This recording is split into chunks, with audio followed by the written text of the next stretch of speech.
Assalamualaikum warahmatullahi wabarakatuh. Perkenalkan, saya Nera Anayanti dengan NIM C1C021014 dari kelas R9 Akuntansi. Baiklah, di sini saya akan menjelaskan materi mengenai metode riset akuntansi keperilakuan dengan dosen pengampu, Bapak Dr. Wirmi Eka Putra SE MSI. Baik, untuk materi yang pertama, apa yang dimaksud dengan riset? Riset dapat disebut sebagai suatu usaha yang sistematis untuk mengatur dan menyelidiki masalah-masalah, serta menjawab pertanyaan yang muncul yang terkait dengan fakta, fenomena, ataupun gejala dari masalah tersebut. Riset dimulai dengan suatu pertanyaan karena menghendaki suatu deskripsi yang jelas terhadap permasalahan yang akan dipecahkan. Hal ini sering disebut sebagai suatu rencana untuk menjawab pertanyaan. Selanjutnya ada materi tentang istilah riset akuntansi keperilakuan. Secara substansial, istilah riset yang digunakan dalam akuntansi keperilakuan tidak berbeda dengan istilah riset yang umumnya digunakan oleh para peneliti di berbagai bidang lainnya. Nah, pada prinsipnya, istilah tersebut hanya digunakan untuk menjelaskan dan memberikan gambaran umum tentang pengertian riset. Nah, berikut definisi yang menjelaskan istilah riset. Riset merupakan penyelidikan yang sistematis, terkontrol, empiris, dan kritis tentang fenomena alami dengan dipandu oleh teori dan hipotesis mengenai hubungan yang dianggap terdapat di antara fenomena itu. Buckley mengatakan bahwa riset merupakan suatu penyelidikan yang sistematis untuk meningkatkan sejumlah pengetahuan. Istilah riset sendiri merupakan penyelidikan yang hati-hati dan kritis dalam mencari fakta maupun prinsip. Nah, jika berbagai pernyataan tersebut dirangkum ke dalam riset akuntansi keperilakuan, maka riset akuntansi keperilakuan merupakan suatu metode studi yang dilakukan seseorang berkaitan dengan aspek keperilakuan melalui penyelidikan yang hati-hati dan sempurna terhadap masalah yang berhubungan dengan aspek keperilakuan tersebut, sehingga diperoleh pemecahan yang tepat terhadap masalah itu. Selanjutnya ada motivasi dan tujuan riset.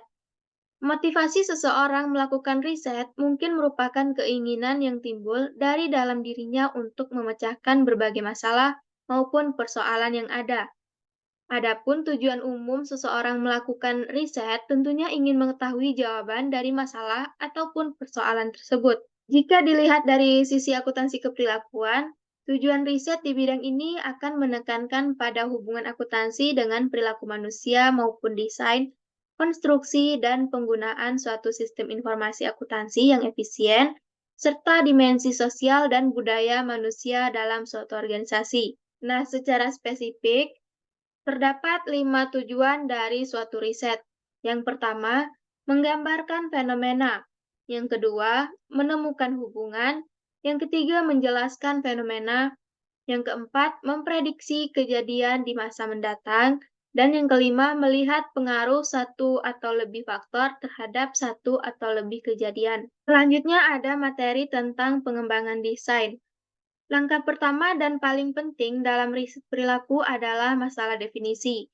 Berdasarkan informasi yang dikumpulkan dan metode yang dipilih, data, serta jenis gambaran sampel pada dasarnya tergantung pada bagaimana sebenarnya masalah dipersepsikan, kerangka pertanyaan riset, dan desain informasi studi yang dikumpulkan. Yang pertama ada menentukan lingkup pengembangan.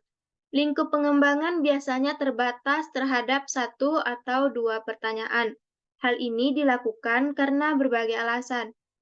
Alasan biasanya adalah karena untuk menyelidiki setiap aspek dari suatu masalah bukanlah apa yang diinginkan, tidak praktis, atau tidak mungkin. Kedua, ada data primer dan data sekunder. Data primer merupakan sumber data riset yang diperoleh secara langsung dari sumber asli atau pihak utama. Data primer secara khusus dikumpulkan oleh peneliti untuk menjawab pertanyaan riset. Data primer dapat berupa pendapat subjek riset atau orang, baik secara individu maupun kelompok. Sedangkan data sekunder merupakan sumber data riset yang diperoleh peneliti secara tidak langsung melalui media perantara. Data sekunder pada umumnya berupa bukti, catatan, atau laporan historis yang telah tersusun dalam arsip baik yang dipublikasikan dan yang tidak dipublikasikan. Materi selanjutnya yaitu manfaat dan pentingnya riset. Manfaat adalah kontribusi hasil yang diperoleh dari mengerjakan sesuatu. Manfaat riset mengungkapkan harapan tentang apa hasil atau kontribusi ataupun sumbangan yang dapat diperoleh dari riset tersebut dan yang mungkin dapat menjadi pertimbangan bagi pihak-pihak yang terkait. Dalam riset akuntansi keperilakuan, terdapat beberapa pernyataan tentang manfaat dan pentingnya riset di bidang ini. Yang pertama, memberikan gambaran terkini terhadap minat khusus dalam bidang baru yang ingin diperkenalkan. Yang kedua, membantu mengidentifikasikan kesenjangan riset. Yang ketiga, untuk meninjau dengan membandingkan dan membedakan kegiatan riset. Selanjutnya ada materi tentang validitas dan keandalan riset. Terdapat dua hal penting yang berhubungan dengan perencanaan riset perilaku. Yang pertama adalah yang diukur berkaitan dengan hal-hal salah atau validitas, dan yang kedua adalah yang diukur berkaitan dengan hal-hal yang tidak representatif atau keandalan. Yang pertama yaitu validitas. Ada beberapa jenis validitas. Validitas isi mengacu pada bagaimana sebaiknya peneliti menggambarkan dimensi-dimensi dan konsep atau masalah-masalah yang ingin diukur, khususnya yang berkaitan dengan tingkat ukuran yang diberikan untuk menutupi rentan terhadap arti maupun terhadap suatu konsep. Ada dua jenis kriteria yang berhubungan dengan validitas, yaitu validitas prediktif dan validitas konkuren. Yang kedua ada keandalan. Suatu instrumen alat ukur yang andal akan menghasilkan alat ukur yang lebih stabil di setiap waktu. Aspek lain dari keandalan yaitu akurasi dari instrumen pengukuran. Materi selanjutnya yaitu mengenali masalah dan jenis masalah. Yang pertama, mengenali masalah. Riset umumnya mencangkup dua tahap, yaitu penemuan masalah dan pemecahan masalah. Penemuan masalah dalam riset meliputi identifikasi bidang masalah, penentuan atau pemilihan pokok masalah, dan perumusan atau formulasi masalah. Untuk memastikan baik tidaknya masalah yang dipilih dan diajukan untuk diteliti, peneliti sebaiknya menguji masalah terlebih dahulu dengan mengajukan pertanyaan penjajakan. Jawaban pertanyaan tersebut sedikit banyak akan berguna sebagai bahan pertimbangan. Selanjutnya ada jenis masalah.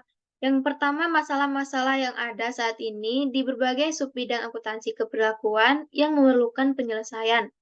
Yang kedua, area-area tertentu dalam subbidang akuntansi keperilakuan yang memerlukan pembenahan atau perbaikan. Yang ketiga, persoalan-persoalan teoritis yang memerlukan riset untuk menjelaskan atau memprediksikan fenomena. Dan yang keempat, pertanyaan riset yang jawabannya empiris. Selanjutnya ada materi tentang metode pengumpulan data. Yang pertama ada survei. Dalam survei, tidak ada interaksi langsung antara seorang peneliti dengan responden. Data dikumpulkan dengan cara mengirimkan surat elektronik atau email, menelpon, atau memberikan serangkaian pertanyaan. Yang kedua ada observasi. Observasi merupakan pencatatan pola perilaku manusia, sesuatu hal atau kejadian yang sistematis tanpa adanya pertanyaan maupun komunikasi dengan individu-individu yang diteliti. Selanjutnya ada memilih responden. Langkah pertama dalam memilih responden adalah dengan cara menentukan populasi. Setelah populasi ditentukan, peneliti menentukan suatu sensus atau sampel. Sensus di sini merupakan kegiatan untuk mencari seluruh informasi yang dikumpulkan dari setiap elemen dalam populasi. Sedangkan sampel merupakan kumpulan informasi dan merupakan bagian dari populasi. Materi selanjutnya yaitu tentang instrumen riset. Pengembangan kuesioner atau pencarian instrumen merupakan langkah lain yang penting dalam proses riset. Kuesioner harus sesuai dengan responden dan didesain secara menarik, sehingga responden merasa tertarik untuk menjawab kuesioner tersebut, yang pada hakikatnya bertujuan untuk meningkatkan tingkat respons, validitas, dan keandalan data. Ada dua instrumen riset. Yang pertama, menjamin kerjasama responden. Yang kedua adalah menjamin validitas dan keandalan jawaban. Selanjutnya, analisis data dan persiapan laporan. Analisis data dilakukan setelah peneliti mengumpulkan semua data yang diperlukan dalam riset. Peneliti biasanya melakukan beberapa tahap persiapan data untuk memudahkan proses analisis data. Sebagai tahap terakhir dari suatu riset adalah penyusunan laporan riset. Laporan riset secara umum berisi tentang hal-hal yang terkait dengan apa saja yang dilakukan oleh peneliti sejak tahap persiapan riset hingga interpretasi dan penyimpulan hasil analisis. Baiklah, sekian materi yang dapat saya jelaskan. Lebih dan kurang saya mohon maaf. Saya akhiri dengan wassalamualaikum warahmatullahi wabarakatuh. Terima kasih.